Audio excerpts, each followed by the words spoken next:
ശ്രീ സ്കന്ദമഹാപുരാണം ആസുര കാണ്ഡം ആരംഭിക്കുകയാണ്. ഇതിലാദ്യം തന്നെ ഈ ശൂരപത്മാദികളുടെ ആവിർഭാവത്തെ കുറിച്ചിട്ടാണ് പറയുന്നത്. ഇപ്പൊ സൂത ശൗനക സംവാദ രൂപേണ കഥകളെ പറഞ്ഞു വരുമ്പോൾ മഹർഷിമാരുടെ ചോദ്യത്തിന് മറുപടിയായി ഈ ശൂരപത്മാസുരന്റെയും മറ്റ് ബലശാലികളായിട്ടുള്ള അസുരന്മാരുടെയും ഉത്ഭവം അതിനെക്കുറിച്ച് ഞങ്ങൾക്ക് കേൾക്കണമെന്നുണ്ട്. അപ്പോഴാണ് സൂതൻ അതിന് മറുപടിയായിട്ട് പറഞ്ഞു, ദേവഗുരുവായിട്ടുള്ള ബൃഹസ്പതി തന്നെ സുബ്രഹ്മണ്യന് ഉപദേശിച്ചു കൊടുത്തതാണ് ഈ ശൂരപത്മാസുരന്റെ ആവിർഭാവത്തെക്കുറിച്ച്. ഇപ്പൊ ബ്രഹ്മാവിന്റെ പുത്രന്മാരിൽ കശ്യപൻ എന്ന ആ പ്രജാപതി, ഇപ്പൊ കശ്യപന് അതിഥി എന്നുള്ള പത്നിയിലുണ്ടായ ആദിത്യന്മാർ, ദിതിയിലുണ്ടായ പുത്രന്മാരാണ് ദൈത്യന്മാർ, അസുരന്മാരെന്നൊക്കെ പറയും.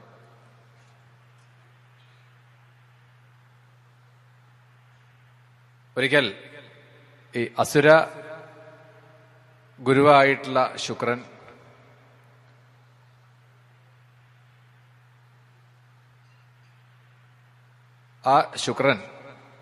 ശുക്ര മഹർഷി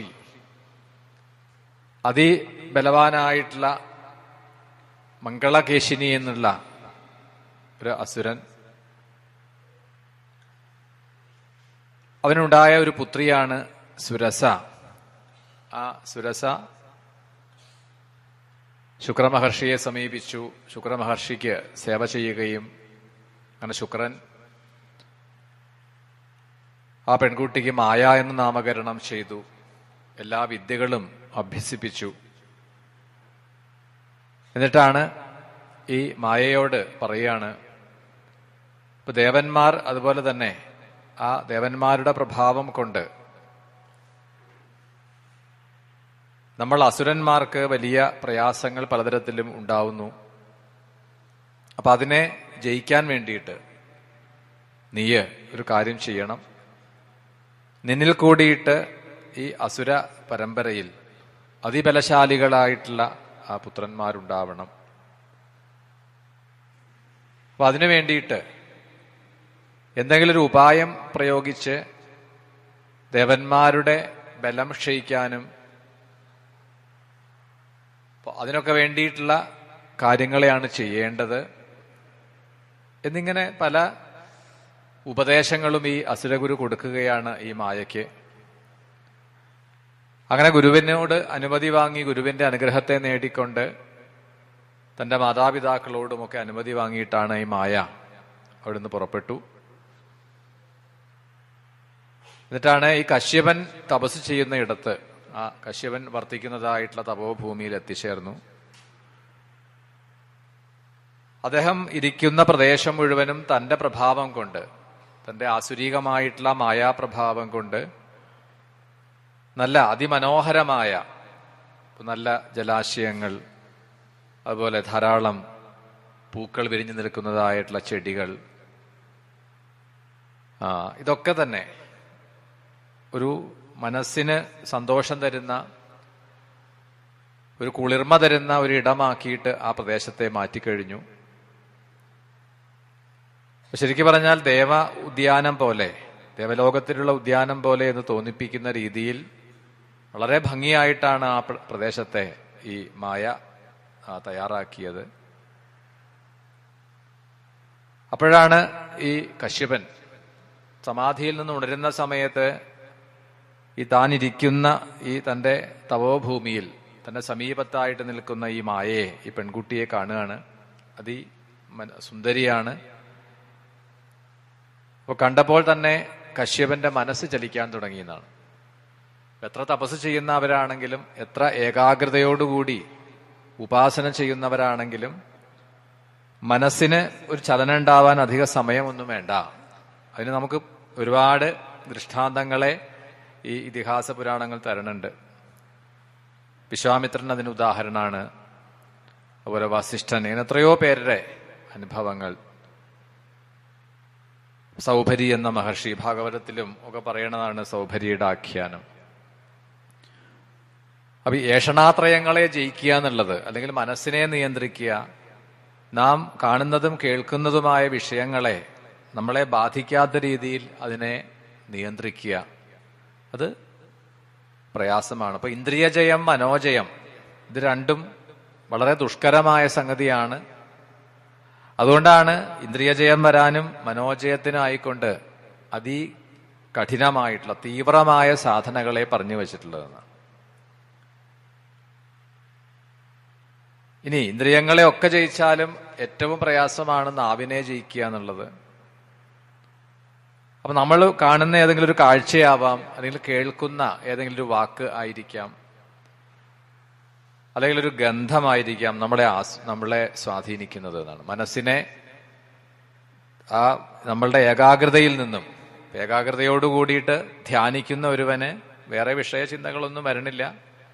പക്ഷേ മറ്റു വിഷയചിന്തകളെ വരാൻ അധിക സമയം വേണ്ട എന്ന് കാണിച്ചു തരികയാണ്. അപ്പൊ ഇവിടെ കശ്യപൻ ചോദിക്കുകയാണ്, ആരാണ്, എവിടെ നിന്നാണ് വരുന്നത്, ഇങ്ങനെയുള്ള ചോദ്യങ്ങളൊക്കെ ചോദിച്ചു. അപ്പോൾ പറഞ്ഞു,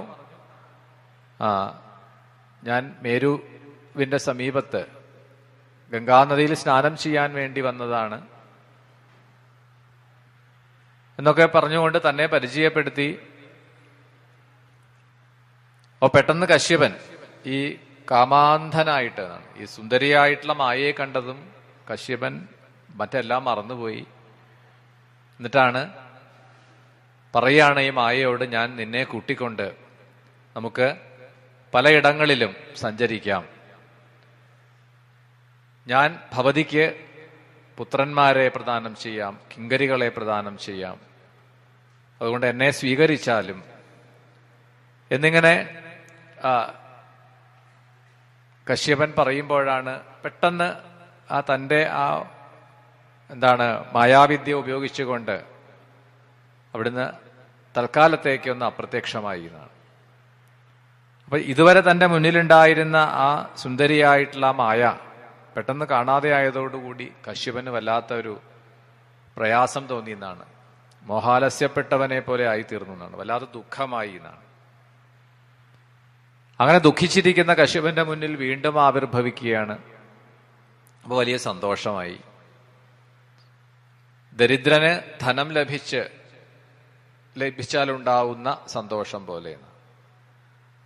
അല്ലെങ്കിൽ രോഗം കൊണ്ട് വലഞ്ഞിരിക്കുന്നവന് ആ രോഗം മാറ്റാനുള്ള ഒരു പ്രത്യൗഷധം കിട്ടുന്നത് പോലെ. ഇങ്ങനെയൊക്കെ പറഞ്ഞുകൊണ്ടാണ് കശ്യപൻ വളരെയധികം സന്തോഷത്തോടുകൂടി ആ മായയുടെ പാദങ്ങളിൽ പ്രണമിച്ചു എന്നാണ്. അത്ര പോലും അടിമയായി കഴിഞ്ഞു എന്ന് കാണിക്കുകയാണ്. അതാണ് മനുഷ്യൻ ഈ മനോനിയന്ത്രണം ഇല്ലാത്തവനായി കഴിഞ്ഞാൽ, തന്റെ നിയന്ത്രണം നഷ്ടപ്പെട്ടാൽ പിന്നെ എന്താണ് ചെയ്യുക എന്നൊന്നും പറയാൻ പറ്റില്ല. ഇവിടെ ഈ മായയുടെ മുന്നിൽ തന്റെ സ്വത്വം നഷ്ടപ്പെട്ടവനായിട്ട് മാറിയ ആ കശ്യപന്റെ ആ പ്രാർത്ഥനയെ കേട്ടിട്ട് മായ അംഗീകരിച്ചു. അങ്ങനെ കശ്യപനും മായയും കൂടിയിട്ട് കുറെ നാളുകൾ പലയിടങ്ങളിലും വനപ്രദേശങ്ങളിലും ഒക്കെ സഞ്ചരിച്ചു. അങ്ങനെ കുറെ കാലം ഈ മായയോടുകൂടി വസിക്കുകയും, അപ്പോൾ ഇവിടെ ഈ മായ പറഞ്ഞ ഒരു വ്യവസ്ഥയുണ്ട്, ഞാൻ ഏതു രൂപം സ്വീകരിക്കുന്നോ ആ രൂപത്തിൽ അങ്ങ് എന്നോടുകൂടി വർത്തിക്കാൻ തയ്യാറാവണം എന്നാണ്. അപ്പൊ ആദ്യം ഈ മായയിൽ നിന്ന് ജനിക്കുന്നത് അസുര വംശത്തിൽ, അസുരകുലത്തിൽപ്പെട്ടവരാണ്. ആ കശ്യപന്റെയും മായയുടെയും ശ്വേതകണങ്ങളിൽ നിന്നും സൈന്യങ്ങളൊക്കെ ഉണ്ടായി എന്നാണ്. പിന്നെ മറ്റൊരവസരത്തിൽ ഈ മായ ഒരു സിംഹ രൂപത്തെ സ്വീകരിക്കുന്നു. അപ്പൊ അതിൽ നിന്നും ഉണ്ടായ അസുരനാണ് സിംഹവക്ത്രാസുരൻ എന്ന് പറഞ്ഞു. ആ സിംഹവക്ത്രാസുരൻ